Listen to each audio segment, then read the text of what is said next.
Era el vecino ejemplar, el hombre que hacía sonreír a los chicos y grandes como payaso de fiestas, pero bajo su casa esconde un secreto que hiela la sangre de todo aquel quien conozca la verdad.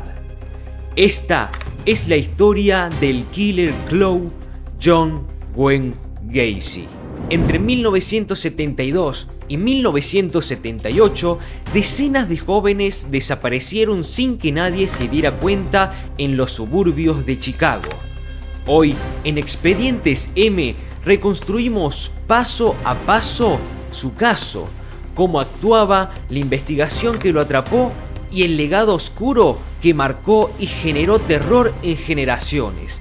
Apaga la luz, prepárate algún aperitivo y escucha esta aterradora historia.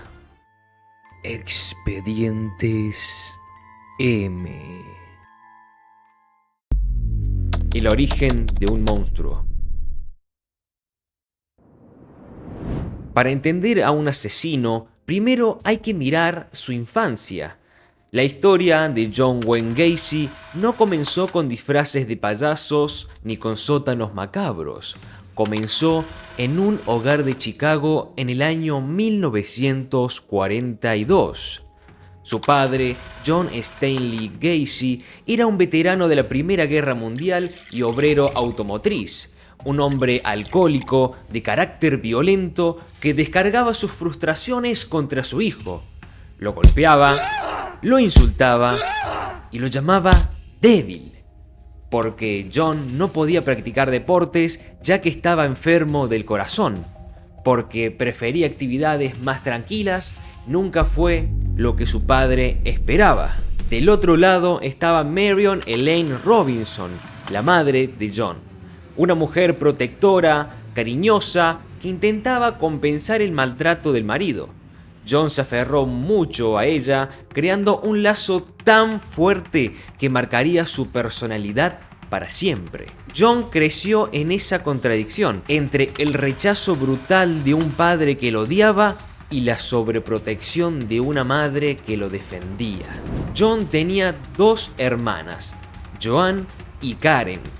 Ellas miraban desde la sombra la violencia del padre, pero la dinámica familiar siempre giraba en torno al niño que parecía no encajar, que siempre cargaba con la mirada acusadora de su progenitor. Y así fue como nació la primera semilla, un niño frágil, desesperado por ser aceptado, que nunca logró obtener la aprobación de la única figura masculina que tenía cerca.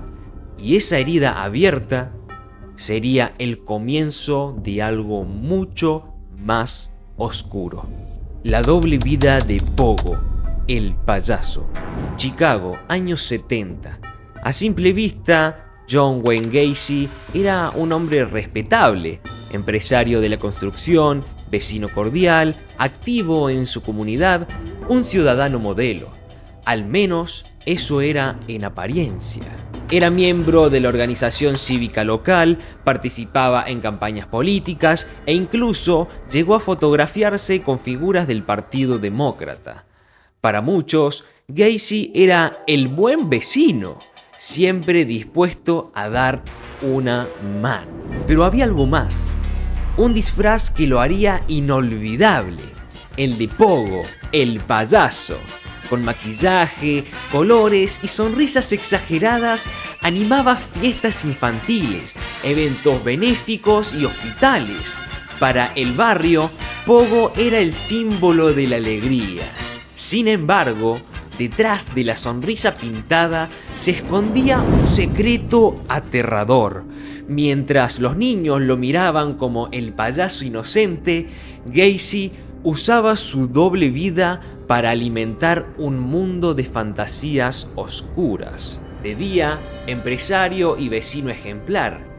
De noche, un depredador que comenzaba a cazar en silencio. Nadie sospechaba que aquel hombre con nariz roja y zapatos gigantescos era capaz de transformarse en uno de los asesinos seriales más crueles de la historia de los Estados Unidos. Entre los años 1972 y 1978, Gacy se acercó a jóvenes y adolescentes. En la mayoría de los casos les ofrecía trabajo, ayuda o simplemente una conversación amistosa. Y así, de esta manera, los convencía de entrar a su casa. Y muchas de ellas jamás volvieron a salir. El sótano de los horrores. La máscara que John creó con Pogo el payaso finalmente se rompió. Detrás del payaso sonriente se escondía un monstruo capaz de cazar en silencio. Su escenario principal fue su propia casa, en un barrio tranquilo de la ciudad de Chicago. Gacy invitaba a jóvenes a su casa con promesas de posibilidades de trabajo o de alcohol, y una vez dentro comenzaba la pesadilla. Utilizaba esposas, cuerdas y lo que él llamaba su truco de magia, un truco del que nadie regresaba. Las víctimas eran torturadas, abusadas y finalmente estranguladas. El sótano y el espacio bajo su casa se convirtieron en una fosa clandestina. Con frialdad meticulosa, Gacy enterraba los cuerpos en el suelo de su propia vivienda, uno tras otro, como si fueran simples objetos. Con el tiempo, los cadáveres comenzaron a acumularse. El olor era ya insoportable, pero aún así, Gacy siguió matando, y cuando ya no hubo más espacio bajo la casa, arrojó a algunas de sus víctimas al río. La caída del payaso. Un joven llamado Robert Pist desapareció después de decir de que iba a hablar con Gacy sobre un trabajo. Esto encendió algunas alarmas y se dio aviso a la policía. Tras semanas de vigilancia, el 21 de diciembre de 1978, la doble vida de John Wayne Gacy llegó a su fin. La policía registró su casa y el olor a muerte confirmó las sospechas. Bajo los cimientos, los investigadores encontraron un verdadero cementerio oculto. El número estremeció al mundo. 33 víctimas, todos jóvenes y en su mayoría adolescentes. Cuerpos enterrados en pasadizos, en el sótano e incluso en el patio trasero. Una masacre silenciosa que había pasado desapercibida durante años. El juicio de Gacy comenzó en 1980 y duró 5 semanas.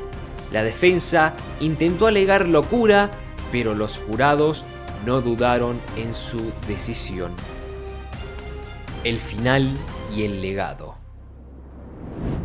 Después de 5 semanas de juicio en contra de Pogo, el jurado tomó la decisión de darle la pena máxima. Y así, el 10 de mayo de 1994, tras 14 años en el corredor de la muerte, John Wayne Gacy fue ejecutado por inyección letal. Sus últimas palabras fueron un reflejo de su cinismo. Kiss my ass. Bésenme el trasero. Pero su sombra aún permanece. Algunas víctimas tardaron años en ser identificadas. Y su figura alimentó un miedo cultural. El del payaso que esconde un monstruo detrás de esa sonrisa. Tanto así que a raíz de esta historia, muchas personas crearon fobia y terror a los payasos. Y no los juzgo. A cualquiera le da terror la idea de pensar que detrás de un ejemplo de vecino se esconde el diablo mismo. La historia nos recuerda que el mal puede disfrazarse y verse de las maneras más inocentes, y esta vez en la imagen de un payaso. Lamentablemente, Este no es un cuento de terror inventado, es un hecho real, donde Pogo, un simpático payaso y vecino ejemplar, se convirtió en la peor pesadilla de muchas familias. Si el expediente te gustó, dale pulgar arriba, suscríbete y activa la campanita y compartilo. Es totalmente gratis. Eso, la verdad, que me sería de mucha ayuda para poder seguir trayendo contenido. Yo soy Mirko y esta fue otra producción de Expedientes M. Hasta la próxima.